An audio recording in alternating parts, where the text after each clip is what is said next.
बहुत समय पहले एक छोटे से गांव में रामू नामक लड़का रहता था। वह किसी भी काम में हाथ नहीं डालता था, बल्कि अपने समय का अधिकांश हिस्सा बिस्तर पर या छांव में आराम करते हुए बिताता। उसके माता-पिता, जो किसान थे, उसे बार-बार समझाते रहते थे। रामू, मेहनत से ही सफलता मिलती है। तुम एक दिन आलसी बनकर रहने वाले हो। तुम्हें काम करना होगा।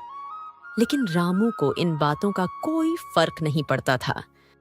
उसे लगता था कि यह सब व्यर्थ है और वह अपने आराम से संतुष्ट था।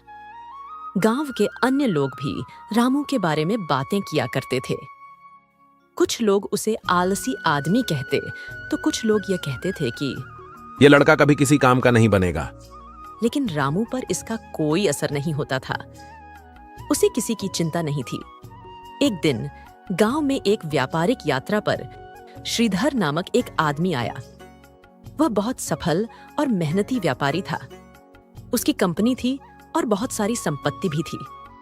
उसकी शानदार कपड़े और आत्मविश्वास से भरी बातों ने गांव के हर व्यक्ति को प्रभावित किया। लेकिन रामू के लिए यह सब कुछ नया था। वह एक साधारण, आरामदायक जीवन जीने में खुश था। श्रीधर को जब यह पता चला कि रामू गांव का आलसी लड़का है, तो उसने रामू से मिलने का फैसला किया। एक दिन उसने रामू को अपने पास बुलाया और कहा, रामू, तुम्हें क्या लगता है कि आलस्य से जीवन में सफलता मिल सकती है? रामू हंसा और बोला, मेरे लिए यही सबसे आसान तरीका है। मेहनत करने का क्या फायदा? मैं आराम करने से खुश हूं। श्रीधर मुस्कुराए और कहा, तुम सही कह रहे हो, लेकिन क्या तुम जानते हो कि आलस्य से जीवन में संतुष्टि नहीं मिलती? एक आदमी अगर मेहनत नहीं करता तो वह अपने सपनों को कभी नहीं पा सकता। मैं तुम्हें एक मौका देना चाहता हूं।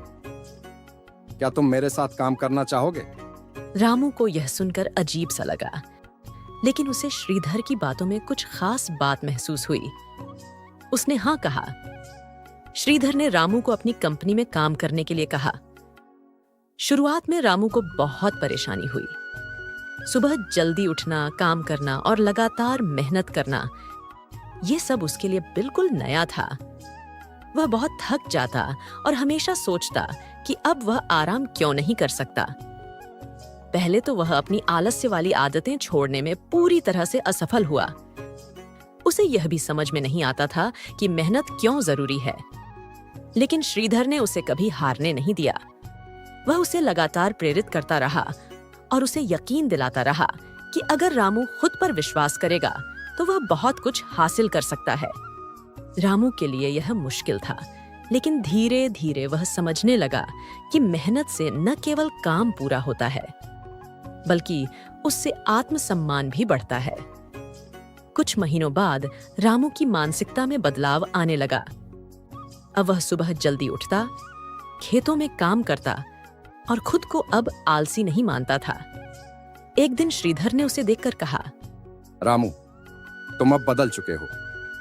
तुम्हारी मेहनत ने तुम्हारे जीवन में एक नई ऊर्जा भर दी है। रामू मुस्कुराया और जवाब दिया, मैंने अब समझ लिया है कि आलस्य से कुछ नहीं मिलता। मेहनत से ही जीवन का असली स्वाद है। अब रामू केवल खेतों में काम नहीं करता था, बल्कि गांव के अन्य लोगों को भी प्रेरित करता था। वह उन्हें बताता था कि मेहनत से ही जीवन में सफलता मिलती है और आलस्य से कुछ नहीं मिलता। उसकी कहानी गांव में फैल गई और लोग उसकी बदलती हुई स्थिति को देखकर हैरान हो गए। रामू ने श्रीधर की मदद से धीरे धीरे खुद को साबित किया। उसने खेती में नई तकनीकें अपनाई और इसके परिणाम स्वरूप उसकी फसलें बहुत अच्छी होने लगीं। गांव के लोग अब उसे आलसी नहीं, बल्कि एक मेहनती और प्रेरणादायक व्यक्ति मानने लगे। कुछ सालों बाद रामू ने अपने खुद के व्यवसाय की शुरुआत की और बहुत अच्छा व्यापार किया।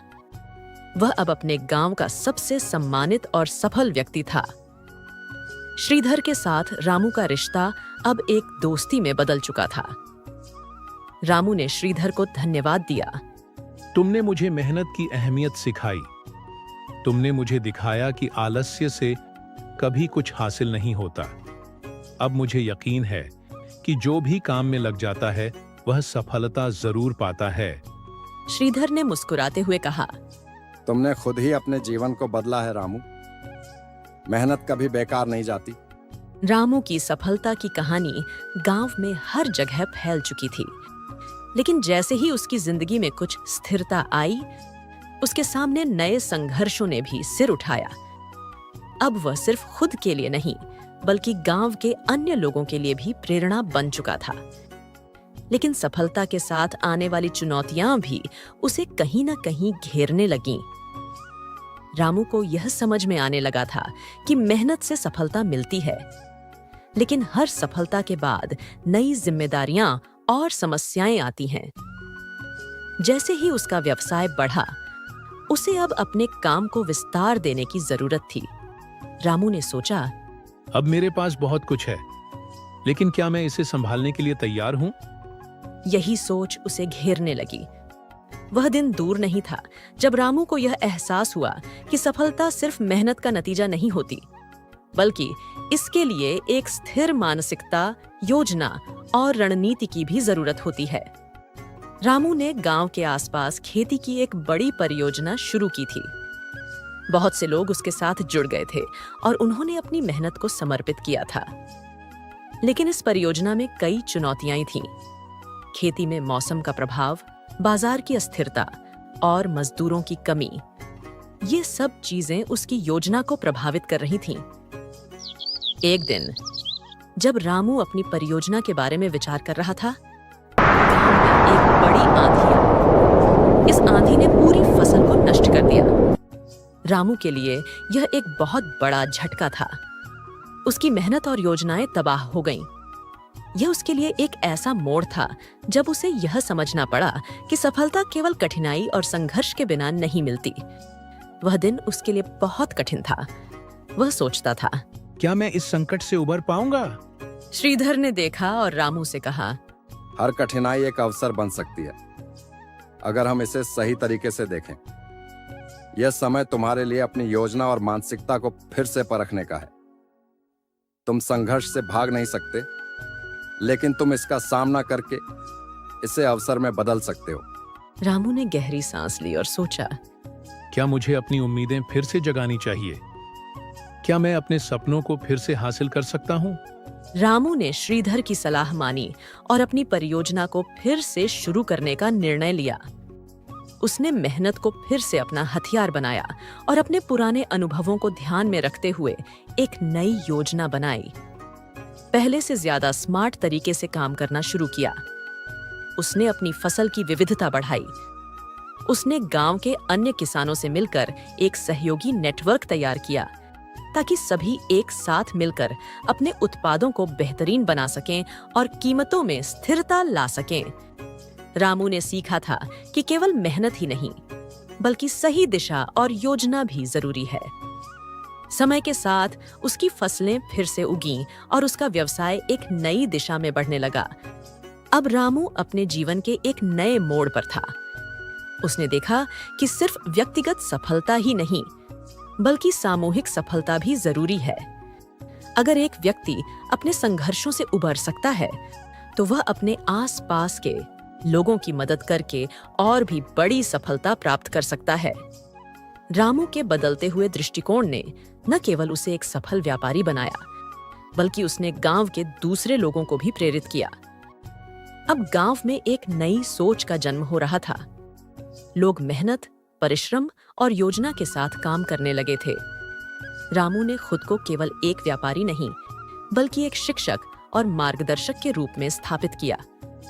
वह अपने अनुभवों को साझा करता और दूसरों को यह सिखाता कि केवल मेहनत से कुछ हासिल नहीं होता, बल्कि एक मजबूत मानसिकता और सही दिशा भी सफलता के लिए जरूरी है। एक दिन गांव के बुजुर्गों ने रामू से कहा, तुमने सच में हमारी सोच बदल दी।